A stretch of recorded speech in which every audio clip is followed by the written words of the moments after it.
नमस्कार दोस्तों, स्वागत है आप सभी का RP technical study YouTube channel में। तो दोस्तों, आज के इस वीडियो में अपन बात करेंगे इलेक्ट्रीशियन थ्योरी के 1500 ऑब्जेक्टिव क्वेश्चन सीरीज का ऑनलाइन टेस्ट नंबर 45 के बारे में। 44 पहले अपलोड हो चुके हैं, जिनका लिंक आपको नीचे डिस्क्रिप्शन में मिल जाएगा, तो आप वहां से देख लेना अगर अभी तक नहीं देखे हो तो। क्योंकि सभी क्वेश्चन बहुत ही इंपॉर्टेंट क्वेश्चन है, जिसमें अपन ने 1225 तक के क्वेश्चन देख लिए थे। आज के इस वीडियो में अपन आगे के क्वेश्चंस को देखेंगे, तो वीडियो बहुत इंपॉर्टेंट होने वाला है। वीडियो को लाइक कर दीजिए और अपने दोस्तों को भी ज़्यादा से ज़्यादा शेयर कर दीजिए। तो चलिए शुरू करते हैं। तो दोस्तों, क्वेश्चन नंबर 1226 है, मोटर में विद्युत धारा किस प्रकार का प्रभाव उत्पन्न करती है। ऑप्शन ए दे रखा केवल ऊष्मीय प्रभाव, बी दे रखा केवल चुंबकीय प्रभाव, सी दे रखा ए व बी दोनों, डी दे रखा ऊष्मीय और रासायनिक प्रभाव। तो मोटर होती है, उसमें विद्युत धारा किस प्रकार का प्रभाव उत्पन्न करेगी, इनमें से करेक्ट आंसर कौन सा होगा। फटाफट से इसका राइट आंसर आपको कमेंट बॉक्स में टाइप करके बताना है। तो दोस्तों, मोटर होती है, उसमें विद्युत धारा ऊष्मीय प्रभाव भी उत्पन्न करेगी, व चुंबकीय प्रभाव भी उत्पन्न करेगी। तो इसका राइट आंसर हो जाएगा ए व बी दोनों। करेक्ट आंसर क्या हो जाएगा, ऑप्शन नंबर सी। चलिए अगला क्वेश्चन दे रखा, सिविन बर्न टेस्ट पर प्रयुक्त नहीं किया जा सकता है। श्रेणी मोटर को, संट मोटर को, कंपाउंड मोटर को, या इनमें से कोई नहीं।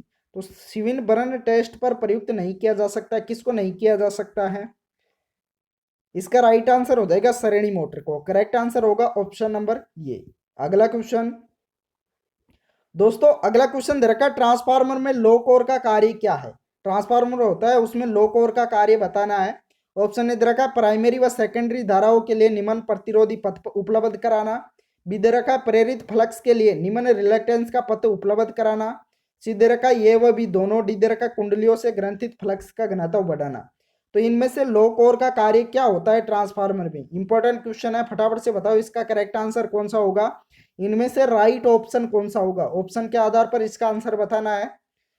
तो इसका राइट आंसर हो जाएगा, कुंडलियों से ग्रंथित फ्लक्स का घनत्व बढ़ाना। राइट आंसर क्या हो जाएगा, ऑप्शन नंबर डी। अगला क्वेश्चन दे रखा, निम्न में से किस भार का शक्ति गुणांक इकाई होगा, किस लोड का पावर फैक्टर इकाई होगा। ट्यूबलाइट का, आर्क लैंप का, प्रेरण मोटर का, या तंतु लैंप का।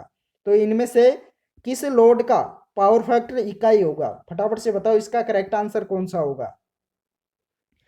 तो दोस्तों, इसका राइट आंसर हो जाएगा तंतु लैंप है, इसका शक्ति गुणांक क्या होगा, इकाई होगा। करेक्ट आंसर क्या होगा, इकाई होगा। अगला क्वेश्चन अगला क्वेश्चन दे रखा है, विद्युत रेलवे इंजन के लिए प्रयोग की जाने वाली यूनिवर्सल मोटर होती है, कितनी एचपी की होती है। 500 एचपी की, 1000 एचपी की, 2000 एचपी की, या 2200 एचपी की। तो विद्युत रेलवे इंजन होता है, उसमें कितनी एचपी की मोटर उपयोग ली जाती है, यूनिवर्सल मोटर। इसका राइट आंसर हो जाएगा 2200 एचपी की। करेक्ट आंसर होगा ऑप्शन नंबर डी। अगला क्वेश्चन दोस्तों, अगला क्वेश्चन दे रखा है, डीसी सीरीज मोटर का प्रारंभिक टॉर्क खालिस्तान होता है, जीरो, बहुत कम है, मध्यम, या उच्च। तो डीसी सीरीज मोटर होती है, उसका प्रारंभिक टॉर्क कैसा होता है। इसका राइट आंसर हो जाएगा उच्च होता है। करेक्ट आंसर होगा ऑप्शन नंबर डी। अगला क्वेश्चन अगला क्वेश्चन दे रखा, पीवीसी कंड्यूट नली वायरिंग के मामले में पीवीसी कंड्यूट नली की न्यूनतम मोटाई कितनी होनी चाहिए। 1.5 mm, 3 mm, 2.5 mm, या 2 mm। तो राइट आंसर कौन सा होगा इनमें से। तो दोस्तों, पॉलीविनाइल क्लोराइड जो कंड्यूट नली वायरिंग के मामले में जो पीवीसी कंड्यूट नली होती है, उसकी न्यूनतम मोटाई होती है 1.5 mm। करेक्ट आंसर क्या होगा, ऑप्शन नंबर ये। अगला क्वेश्चन अगला क्वेश्चन दे रखा है, जब मोटर गति स्थिर है तो स्लिप क्या होगी। जब मोटर की गति क्या है, स्थिर है, तो स्लिप कितनी होगी, 0 होगी, 1% होगी, 50% होगी, या 100% होगी। फटाफट से बताओ इसका राइट आंसर कौन सा होगा। तो दोस्तों, इसका राइट आंसर हो जाएगा 100% होगी। स्लिप क्या होगी, 100%। तो राइट आंसर होगा ऑप्शन नंबर डी। अगला क्वेश्चन, यदि हम एक इंडक्शन मोटर के पोल को दोगुना कर दे तो उसकी गति क्या होगी। यानी एक प्रेरण मोटर के पोल को क्या कर दे, दोगुना कर दे, पोल्स की संख्या को क्या कर दे, दोगुना कर दे, तो इसकी गति अर्थात स्पीड क्या होगी। ऑप्शन ए दे रखा है, गति दोगुनी हो जाएगी। बी दे रखा है, गति में कोई परिवर्तन नहीं होगा। सी दे रखा है, गति आधी हो जाएगी। डी दे रखा है, गति 4 गुना हो जाएगी। तो राइट आंसर कौन सा होगा इनमें से। तो दोस्तों जब इसके पोल्स की संख्या को 2 गुना कर देंगे तो गति क्या हो जाएगी, आधी हो जाएगी। करेक्ट आंसर होगा ऑप्शन नंबर सी। अगला क्वेश्चन, अगला क्वेश्चन दे रखा है प्लेट भूयोजन के लिए जीआई भूयोजन प्लेट का मानक आकार क्या होना चाहिए, इनमें से कितना होना चाहिए, फटाफट से बताओ। इसका राइट आंसर हो जाएगा 60 सेंटीमीटर गुणा 60 सेंटीमीटर गुणा 6.35 होना चाहिए। क्या होना चाहिए, 60 गुणा 60 गुणा 6.35 तो इसका राइट आंसर हो जाएगा ऑप्शन नंबर सी। दोस्तों अगला क्वेश्चन दे रखा है एक ब्रिटिश असौ शक्ति खालिस्तान के बराबर होता है, अर्थात ब्रिटिश प्रणाली में असौ शक्ति अर्थात एक एचपी बराबर कितना होता है। ऑप्शन ए दे रखा है 500 वाट, बी दे रखा है 735.5 वाट, सी दे रखा है 746 वाट, डी दे रखा है 1000 वाट। तो एक एचपी बराबर कितना होता है ब्रिटिश प्रणाली में बताना है, तो फटाफट से बताओ इसका राइट आंसर कौन सा होगा। तो दोस्तों इसका राइट आंसर हो जाएगा 746 वाट। करेक्ट आंसर होगा ऑप्शन नंबर सी। अगला क्वेश्चन, अगला क्वेश्चन दे रखा है सिड्डी के तारों में सर्किट में इस्तेमाल किए जाने वाले दो तरफा स्विचों की न्यूनतम संख्या कितनी होनी चाहिए, 1 2 3 या 4।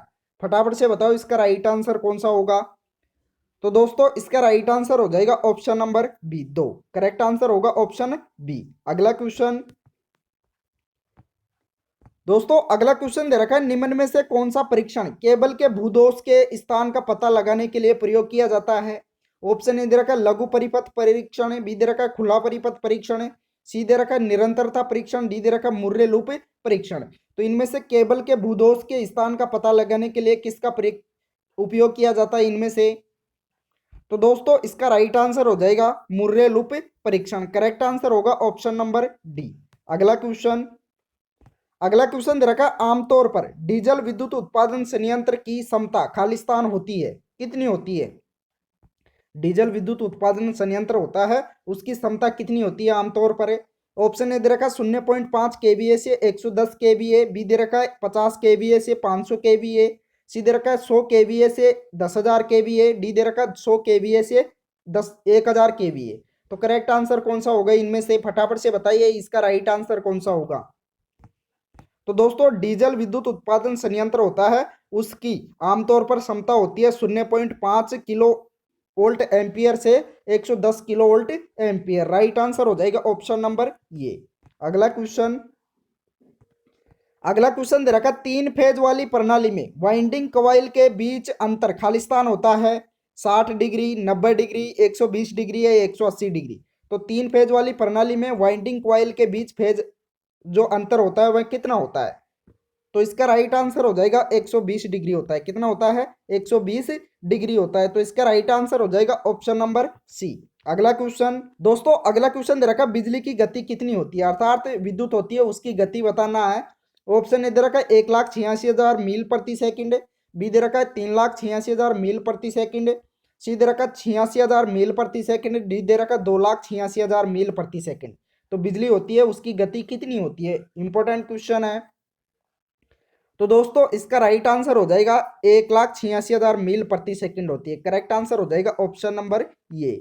अगला क्वेश्चन दे रखा है आमतौर पर 3 phase squirrel cage induction motor का पूर्ण भार करंट होता है, कितना होता है। ऑप्शन ए दे रखा है निर्धारित एचपी के बराबर है, बी दे रखा है निर्धारित एचपी से कम है, सी दे रखा है निर्धारित एचपी का 3 गुना, डी दे रखा है निर्धारित एचपी का 1.5 गुना। तो एक 3 phase squirrel cage induction motor का पूर्ण भार करंट क्या होता है, इंपॉर्टेंट क्वेश्चन है। तो दोस्तों इसका राइट आंसर हो जाएगा निर्धारित एचपी का 1.5 गुना। करेक्ट आंसर होगा ऑप्शन नंबर डी।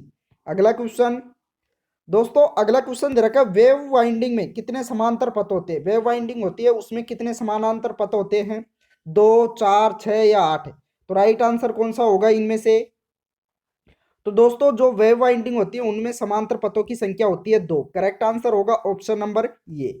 अगला क्वेश्चन, अगला क्वेश्चन दे रखा पावर फैक्टर का अधिकतम मान होता है, पावर फैक्टर होता है शक्ति गुणांक, उसका अधिकतम मान कितना होता है, इकाई से कम, इकाई से अधिक, शून्य या इकाई। तो पावर फैक्टर का अधिकतम मान कितना होता है, इसका राइट आंसर हो जाएगा अधिकतम मान होता है इकाई। करेक्ट आंसर होगा ऑप्शन नंबर डी। अगला क्वेश्चन, दोस्तों अगला क्वेश्चन दे रखा ट्रांसफार्मर टैपिंग स्विच किस वाइंडिंग से जुड़ा होता है, प्राथमिक वाइंडिंग से, द्वितीयक वाइंडिंग से, ये वह भी दोनों से, या सीधे एचटी लाइन से। तो ट्रांसफार्मर टैपिंग स्विच किस वाइंडिंग से जुड़ा होता है? इसका राइट आंसर कौन सा होगा इनमें से? तो दोस्तों इसका राइट आंसर हो जाएगा द्वितीयक वाइंडिंग से। करेक्ट आंसर होगा ऑप्शन नंबर बी। अगला क्वेश्चन दे रखा, किस स्टार्टर में 3 संकुचक और एक टाइमर का प्रयोग किया जाता है? इनमें से कौन सा स्टार्टर है जिसमें 3 संकुचक और एक टाइमर का उपयोग किया जाता है? DOL starter, auto transformer starter, 4 point starter या ऑटोमेटिक स्टार डेल्टा स्टार्टर? तो इनमें से किसमें किया जाता है? अति महत्वपूर्ण क्वेश्चन है, जल्दी बताओ इसका राइट आंसर कौन सा होगा? तो दोस्तों इसका राइट आंसर हो जाएगा ऑटोमेटिक स्टार डेल्टा स्टार्टर का प्रयोग किया जाता है। राइट आंसर होगा ऑप्शन नंबर डी। अगला क्वेश्चन दोस्तों, अगला क्वेश्चन दे रखा है, एक पूर्णतः आवेशित सीसा संचायक बैटरी का विशिष्ट गुरुत्व क्या होगा? 1100, 1000, 1200 या 1280? तो इनमें से करेक्ट आंसर बताना है, फटाफट से बताओ इसका राइट आंसर कौन सा होगा? तो दोस्तों एक पूर्णतः आवेशित सीसा संचायक बैटरी होती है, उसका विशिष्ट गुरुत्व होता है 1.28 अर्थात 1228, जिसे 1.28 भी लिख सकते हैं। इसको क्या लिख सकते हैं? 1.28 भी लिखा हो सकता है एग्जाम में, या 1280 भी लिखा हो सकता है। तो इसका राइट आंसर हो जाएगा ऑप्शन नंबर डी। अगला क्वेश्चन दे रखा है, स्टार्टिंग और रनिंग वाइंडिंग के बीच फेज अंतर कितना होता है? विद्युत रूप से 90 डिग्री, विद्युत रूप से 180 डिग्री, सी दे रखा विद्युत रूप से 120 डिग्री, डी दे रखा विद्युत रूप से 360 डिग्री। तो स्टार्टिंग और रनिंग वाइंडिंग के बीच फेज अंतर क्या होता है? अति महत्वपूर्ण क्वेश्चन है, जल्दी बताओ इसका करेक्ट आंसर कौन सा होगा इनमें से? तो दोस्तों स्टार्टिंग और रनिंग वाइंडिंग के बीच फेज अंतर होता है विद्युत रूप से 90 डिग्री होता है। कितना होता है? विद्युतीय रूप से 90 डिग्री होता है। तो करेक्ट आंसर होगा ऑप्शन नंबर ए। अगला क्वेश्चन दे रखा है, यूटिलिटी पोल पर लगाए गए वितरण सब स्टेशन को खालिस्तान कहा जाता है? खुला सब स्टेशन, भूमिगत सब स्टेशन, पोल माउंटेड सब स्टेशन या फाउंडेशन माउंटेड सब स्टेशन? तो करेक्ट आंसर कौन सा होगा इनमें से? वितरण सब स्टेशन को क्या कहा जाता है? तो दोस्तों इसका राइट आंसर हो जाएगा pole mounted sub station. Correct answer क्या होगा? Option number C. अगला क्वेश्चन दोस्तों, अगला क्वेश्चन दे रखा, आईडीएमटी रिले का पूर्ण रूप क्या है? आईडीएमटी रिले है, उसका फुल फॉर्म बताना है। तो इनमें से कौन सा होगा? ऑप्शन ए दे रखा inverse definite maximum time relay, B दे रखा inverse definite minimum time relay, C दे रखा inverse distance maximum time relay, D दे रखा inverse distance minimum time relay. तो इनमें से आईडीएमटी का फुल फॉर्म बताना है। आईडीएमटी रिले होता है, उसका फुल फॉर्म क्या होता है? तो दोस्तों आईडीएमटी का फुल फॉर्म होता है, इसका राइट आंसर हो जाएगा inverse definite minimum time relay होता है। इसका क्या होता है? Inverse definite minimum time relay होता है। तो करेक्ट आंसर हो जाएगा ऑप्शन नंबर बी। तो दोस्तों इस वीडियो में इतना ही। वीडियो पसंद आया हो तो लाइक कर दीजिए और अपने दोस्तों को भी ज़्यादा से ज़्यादा शेयर कर दीजिए। जिस दोस्त ने भी अभी तक चैनल को सब्सक्राइब नहीं किया है वो सभी दोस्त एक बार चैनल को सब्सक्राइब भी कर लीजिए, साथ में ऑल नोटिफिकेशन बेल को भी ऑन कर लीजिए। Thank you.